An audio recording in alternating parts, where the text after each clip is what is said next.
JWill's at the Final Four. He's got a lot to say. Graziano's got insight on the Pro Day today, and the Windman is ready after a showdown night in the NBA. Game of the night, the rivalry of this generation. It's Steph, it's LeBron. Warriors by 13 at the break. But the fourth quarter, this one got good. The Warriors lead is 8. LeBron guarding Jimmy. Close. Butler knocks it in. He had 11. Warriors by 11. But these teams would start trading. Point game with 5 minutes to go. A few plays later, still a 7-point game. Hachimura, no. Luka Doncic, it wasn't his night, but he gets this one to go. It's a 5-point game. Next play, Warriors possession. Where are you going? What, are you kidding? Where do you think? It is Steph. A 6-point game. Here we go. 5 points is the margin. 30 seconds left. Lakers with a chance. We got a steal. We got a kick. We got a pretty good look for Dorian Finney-Smith, but it will not go. And that was their last best gasp. LeBron would have 33 points. Austin Reeves 31. Steph 37. And the Warriors hold on to win it.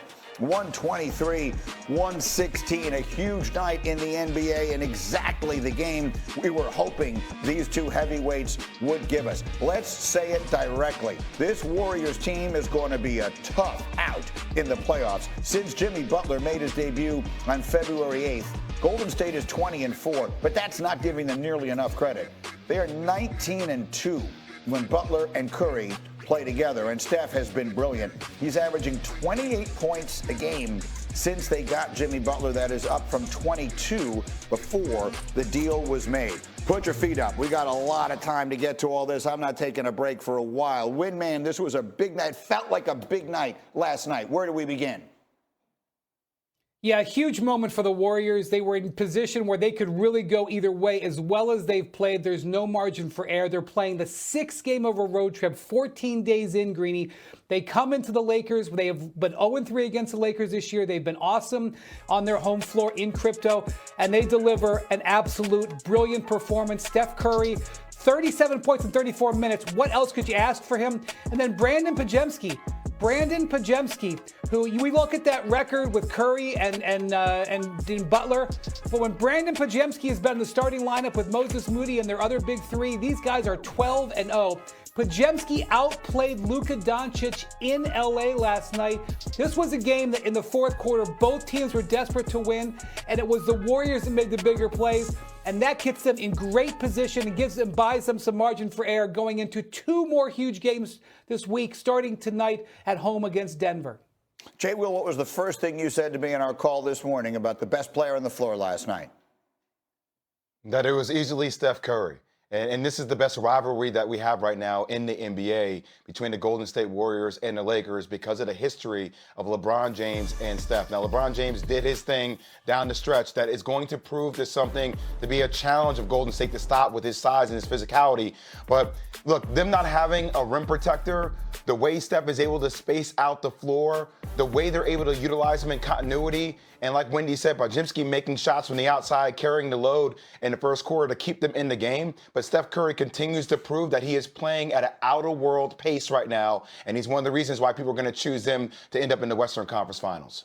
Again, Steph with 34 last night, and you were talking to me this morning, Shams, about chemistry. This Golden State team looks like they feel like maybe know that they've got something. Their camaraderie is at a level it had never been throughout the year. And it starts with hope, it starts with optimism, but it starts with little things, like going to soccer games together. It starts with going to dinners together, spending nights out till 3, 4 in the morning for Stephen Curry's birthday party with the big three, Draymond Green, Stephen Curry, and Jimmy Butler, spending that time together. There was trepidation going into acquiring Jimmy Butler. How would he mesh with Draymond Green? How would he mesh with Stephen Curry? He's a different type of player than they've had there, but he's completely bought in and he's completely been able to lead this team. He's made players around him better, and that's something Jimmy Butler has done over the course of his career. And what I saw last night as well is Jonathan Kuminga. The way he played, the numbers speak for themselves. He's closing games for them. That was really their last hurdle, is him. Draymond Green spoke to it after the game, like, we've challenged him. We want him to play in the dunker spot, slashing, cutting. That's really where they feel like he thrives in their offense. He had 18 points and 9 rebounds last night. Yeah, the supporting cast in Golden State. It's amazing how we spent so much time, and for obvious reasons, the Luka trade and what it meant for LeBron, rejuvenating his career and ability to win a championship. But what you're seeing in Golden State is exactly the same thing for Steph Curry and for the Warriors. Is it rejuvenates their ability to try to believe that they can win another championship. They have built a roster with great supporting cast, but now you've got another winner on that team. And what that's done for Draymond Green's attitude and personality and what you see on the floor, they are a much different team. 8:17 is our next stop here, Cindy, because for every action, there is an equal opposite reaction. So great night, Golden State. Bad night, Luka Doncic. 6 of 17 from the floor, 0 for 6 from 3. First time in 114 games for him that he has failed to make a 3. On defense, as the primary defender, the Warriors shot 55% from the floor against Luka, including 6 of 12 from 3. And afterwards, Luka was honest in his own assessment, and so was his coach. That performance for me is unacceptable. When I play like that, it makes for the team harder to win. So just got to figure that out. Luka just 6 for 17 tonight, and then defensively, it felt like they were targeting him a lot in pick and rolls. What did you make of his night on both sides? Wasn't his night. That's a man of few words, but they're all beauties. Windman, what are the right things to say about Luka this morning? This is exactly the type of game that the Lakers got Luka for, to carry them over the top, and that just didn't happen. And, Austin Reeves was brilliant in this game. He had 20 points in the fourth quarter. LeBron played his best game since he hurt his groin.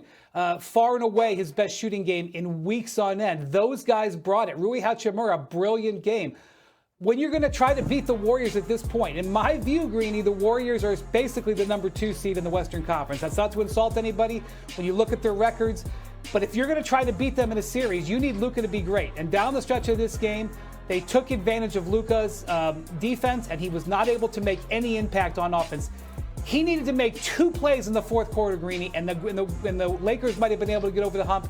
He was not a factor, and the Warriors made it very clear. When they play the Lakers, they are going to isolate and target Luka on defense. That is one of the reasons Steph had such a good game, and if Luka can't make up for it at the other end, the math falls apart. Jay, how about Luka? Look, not only yesterday did the stock market take a hit with these tariffs, but also Luka's stock took a major hit. This is a concerning issue, guys, that we've been talking about. If you're going to be a liability on the defensive end, then you need to be prolific on the offensive end. His last 5 games, he's been shooting below 50% from the field, and he's one of the most least efficient volume shooters since he's joined the Lakers. So if you're not going to be prolific and carry the load offensively, teams are going to attack you defensively. And what Golden State did defensively, they didn't play in drop coverage, which allows Luka to be surgical and tactical in his approach, because that's where he can dissect you. They switched everything, and you have bigs on the perimeter guarding Luka, contesting shots late, and that's why his efficiency is low. Jay, your 401k is going to be all right, and so is the future of the Lakers, okay? It's one thing not to worry about is these are games that guys have, stars have. We see it a lot. He had a bad game. That's what JJ said. You try to shoot your way out of it. He couldn't. He wasn't the only one. Dorian Finney-Smith couldn't make a shot either, and that hurt them. The others that we talk about, they've got to make shots in the moment. I still trust Luka Doncic in the 7-game series to not have more than one of these games or any of these games when the lights are the brightest. Some of these shots are open looks that you would expect him to make. He was just off. It was just not a good game, but it's an issued situation for me. I'm not overreacting to this at all. Alan, it's been multiple games already this year. Trust him for what, Alan? Well, JWill, hang on one second. Go ahead, Sean. Yeah, it's piggyback off Alan. It's been multiple games where afterward, Luka Doncic is like, I need to play better. Yep. I didn't play as well. And that's interesting. I don't know how often we saw that from Luka in Dallas. Never. I think here, statistically, his lowest points per game since his rookie year. And as a Laker, he's shooting the worst field goal percentage of his career. I'm on the side of the fact that he knows, he's very cognizant where he's playing, where he's at. I expect him to perform better and play better. The pressure thing is the thing after the trade we talked about, how much it's going to be on him, because we all know when things go wrong, it's his fault, not LeBron. Quick final word, Jay, for the moment. Yeah, my question with Alan when he said, I still trust Luka to do what? To get the LA Lakers to the NBA Finals, the Western Conference Finals? What is your trust?